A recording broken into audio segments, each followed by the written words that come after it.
ሰላም ጤና ይስጥልን ክብራትና ክብራን ቻናላችን ቤተሰቦች ዓለም በታሪክ አጋጣሚዎች ካየቻቸው እጅግ አስደናቂ አስፈሪና ውስብስብ የጂኦፖለቲካ ሁነቶች መካከል ዛሬ ሌላ አዲስ ገጽታ ተከፍቷል።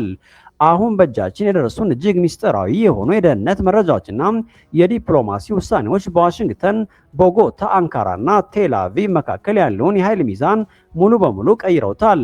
በሆሊውድ የስለላ ፊልሞች ውስጥ እንኳ ለመጻፍ የሚከብድ የዓለምን ትኩረት የሳቡ ሶስት ታላላቅ ክስተቶች ተከስተዋል። አንደኛው የእስራኤል የደህንነት ክፍል የዶናልድ ትራምፕን የመንግስት አውሮፕላን ኤርፎርስ በትከሻ በሚሸከሙ ሚሳኤሎች ለመምታት የተሸረበውን የኢራን አደገኛ የቪአይፒ ግድያ ሴራ በማክሸፍ የዓለምን መገናኛ ብዙሃንና ከፍተኛ የመንግስት ባለስልጣናትን ጭምር ያታለለ ታላቅ የድብቅ ማምለጫ ኦፕሬሽን አካሂደዋል።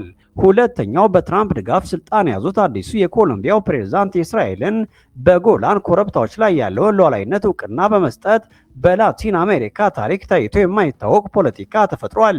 ሶስተኛው ደግሞ ይህንን የኮሎምቢያ ውሳኔ ተከትሎ በቱርክና በእስራኤል መካከል የተነሳው የቃላት የካርታና የታሪካዊ ወረራ ውንጀላ ጦርነት ነው።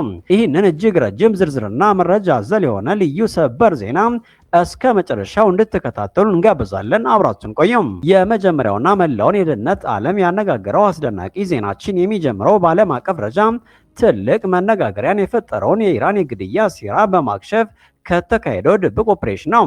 ዘ ዎል ስትሪት ጆርናል የከፍተኛ የአሜሪካ ባለስልጣናትን እና የደህንነት ምንጮችን ጠቅሶ ይፋ እንዳደረገው የእስራኤል የስለላ ድርጅት ሞሳድ በኢራን የሚደገፉ አደገኛ አካላት የአሜሪካ ፕሬዝዳንት ዶናልድ ትራምፕን ለመግደል ያቀዱትን እጅግ አደገኛ ሴራ የሚያጋልጥ የማይንቀሳቀስ የደህንነት መረጃ ለአሜሪካ ደህንነት ክፍሎች አስረክቧል።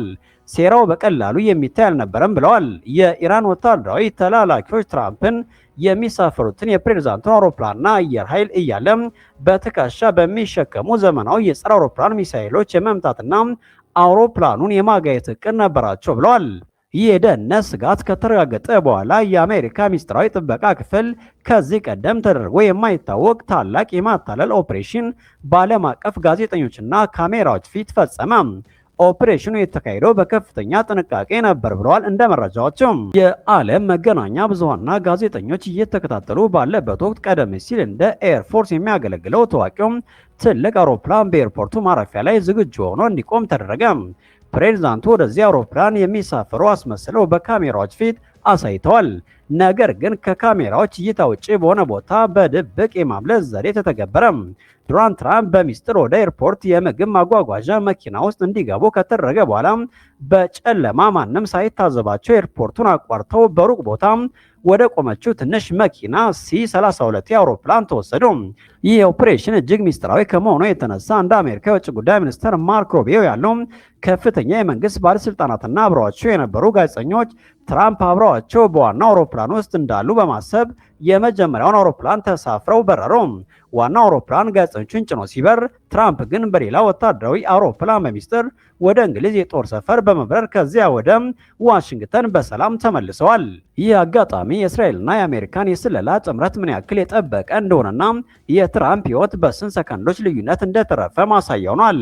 ይህ ሚስጥራዊና አስደናቂ የስለላ ኦፕሬሽን በሰማይ ላይ የተካሄደ ባለበት ወቅት በምድር ላይ ደግሞ የዓለምን የዲፕሎማሲ ታሪክ የሚቀይር ሌላ ታላቅ ክስተት ተፈጸመ።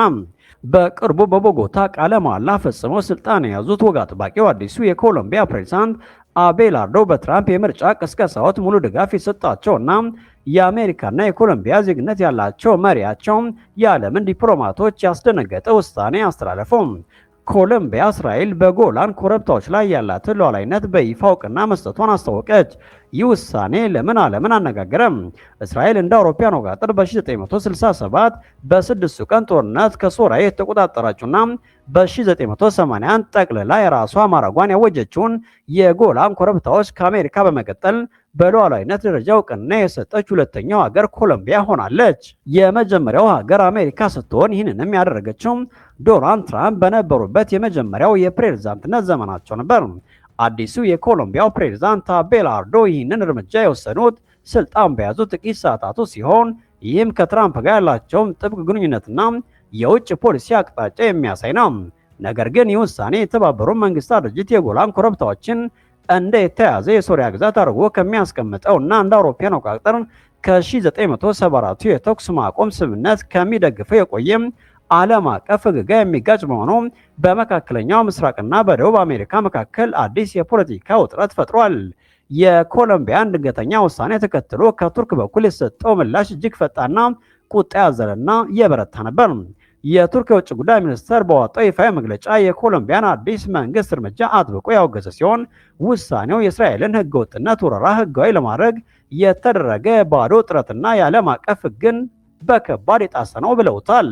አንካራ የጎላን ኮረብታዎች የሶሪያ የማይነጠል ታሪካዊ አካል እንደሆኑ በመግለጽ የዓለም አቀፉ ማህበረሰብ የእስራኤልን ወረራ እንዲያቆምና እስራኤል ከጎላን ኮረብታዎች እንዲሁም ከደቡብ ሶሪያ እንድትወጣ ጥሪ አቅርበዋል። ነገር ግን የእስራኤል ውጭ ጉዳይ ሚኒስትር ለቱርክ የሰጠው ምላሽ እጅግ ያልተጠበቀና የጋለ ነበር። እስራኤል በኤክስ ገጹ ላይ የቱርክን ወታደራዊ ወረራዎችና እንቅስቃሴዎችን የሚያሳይ ዝርዝር ካርታ በማያዝ የቱርክን ግብዝነት በይፋ አጋልጣለች። እስራኤል በይፋዊ መግለጫዋ ላይ እንዲህ ብላለች። ቱርክ እስራኤልን ለመንቀፍ ምን አይነት ድፍረት አላት? በምድር ላይ ያለው እውነተኛ ሀቅ ግን ምንድነው? እስራኤል የጥቁርና የካርታ መረጃዎችን በማቅረብ የቱርክን ታሪክ ዘርዝራለች። ቱርክ በአሁኑ ወቅት የነጻይቱን ሀገር የቆርቆሮስን 36 በመቶ ግዛት፣ የሶሪያን 5 በመቶ ግዛት እና ከ2000 ስኩዌር ኪሎ ሜትር በላይ የሆነውን የሰሜን ኢራቅ ግዛት በወታደሮቿ ተቆጣጥራ እንደምትገኝና በርካታ ወታደራዊ ቤዞችን እንደገነባች አጋልጣለች። እስራኤል ይህንን የቱርክን ግዙፍና ህገወጥ ወታደራዊ ወረራ ከራሷ ጋር በማወዳደር እሷ በሶሪያ ቦርደር ላይ የምትቆጣጠረው 0.1 በመቶ ግዛት ብቻ እንደሆነና ይህም ዜጎቿን ከሽብር ጥቃት ለመጠበቅ የተደረገ ጊዜያዊ የደህንነት ቀጠና እንደሆነ ገልጻለች። ይህ የካርታና የቁጥር ንጽጽር በሁለቱ ሀገራት መካከል ያለውን የዲፕሎማሲ ግንኙነት ወደ ከፋ ደረጃ አሻግሮታል። የፖለቲካና የደህንነት መዋቅር ሙሉ በሙሉ እየተቀየረ መሆኑን የሚያሳዩ ግልጽ ማስረጃዎች ናቸው። በአንድ በኩል የኢራን ሴራዎችና የእስራኤል የስለላ ድርጅት ጥበቃ የአሜሪካን ፖለቲካ ወደፊት እየቀረጹ ይገኛሉ። በሌላ በኩል ደግሞ በደቡብ አሜሪካ በትራምፕ የሚደገፉት አዲሱ መሪ መምጣት በመካከለኛው ምስራቅ ላለው የድንበርና የሉዓላዊነት ሕግ አዲስ ትርጉም እየሰጡ ነው። ይህ በእንዲህ እንዳለ እንደ ቱርክና እስራኤል ያሉ ታላላቅ የክልሉ ኃይሎች በወታደራዊ ይዞታዎቻቸውና በዲፕሎማሲ የበላይነታቸው ምክንያት ወደ ከፋ ግጭት ውስጥ እየገቡ ይገኛሉ። ይህ አዲስ የዓለም ሁኔታ ወዴት ያመራል? የኮሎምቢያ ውሳኔ ሌሎች ሀገራትም ተመሳሳይ እርምጃ እንዲወስዱ መንገድ ይከፍታል ወይስ በመካከለኛው ምስራቅ አዲስ ጦርነት ይጭራል? እስራኤል በቱርክ ላይ ያቀረበችው የ36% የቆርቆሮስ ወረራ ስታትስቲክስ የዓለምን አስተያየት ይቀይረዋል? እርስዎ በዚህ ሁሉ ውጥረት ላይ ምን ያስባሉ? እባክዎን የታዘቡትን ጥልቅ አስተያየት ከታች በኮሜንት መስክ ላይ ጻፉልን። ቪዲዮውን ላይክ በማድረግ ለወዳጅ ዘመዶ ሼር ማድረግ አይርሱም።